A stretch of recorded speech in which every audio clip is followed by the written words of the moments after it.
In this module, you will be given the opportunity to write your own poems. If you look at the Poetry Writing Journal instructions, you can see that you may choose from different types of poetry: lyric poetry, limericks, ballads, haikus, free verse, and concrete.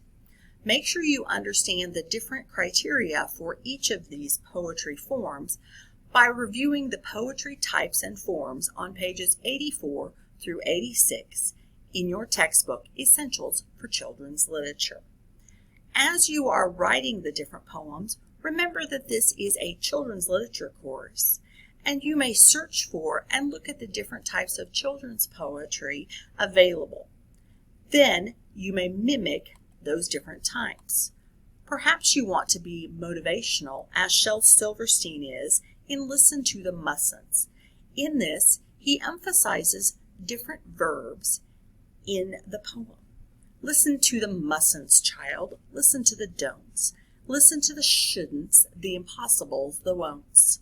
Listen to the never haves, then listen close to me. Anything can happen, child. Anything can be. In this poem, he gives children an understanding of the different things that they are told and then the real possibilities. Perhaps you also would like to write something that's funny. Brad Baggart does a good job of this in Booger Love from his book, Giant Children. I love this little booger all shiny green and black. You can hold it for a minute, but I want my booger back. It stays right where I put it. It sure knows how to stick. And if it gets too dry, it just needs a little lick. I can hold it on my finger. I can flick it in the air.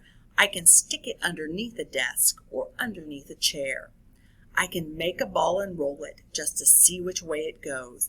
I love this booger anywhere except inside my nose. This poem is a particularly funny one because we can all remember sitting in an elementary school classroom and watching someone pick their nose. Perhaps you want to write something which is ironic. Shel Silverstein does a good job of this in Smart. My dad gave me a $1 bill 'cause I'm his smartest son, and I swapped it for 2 shiny quarters 'cause 2 is more than 1. And then I took the quarters and traded them to Lou for 3 dimes. I guess he don't know that 3 is more than 2. Just then along came Old Blind Bates, and just 'cause he can't see, he gave me 4 nickels for my 3 dimes, and 4 is more than 3. And I took the nickels to Hiram Coombs down at the seed feed store, and the fool gave me 5 pennies for them, and 5 is more than 4.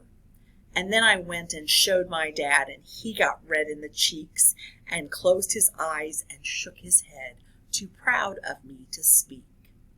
This poem would also be a good chance to work a little bit of math into the reading and literature. As you go through the stanzas and read it to a class, you could help them understand how much each group of money is worth and why perhaps the child was confused. As you work towards older poetry, perhaps you want to work it into a history lesson. Maya Angelou's poem On the Pulse of Morning, which was spoken at the presidential inauguration in January of 1993, is an excellent example. It's a little longer, it doesn't tend to rhyme, and it gives us a great overview of a particular time in history, as well as an understanding of different images used to symbolize different things. As you are working through your poetry, have fun, decide what you want the poem to do for your students, and mirror something which you also enjoy.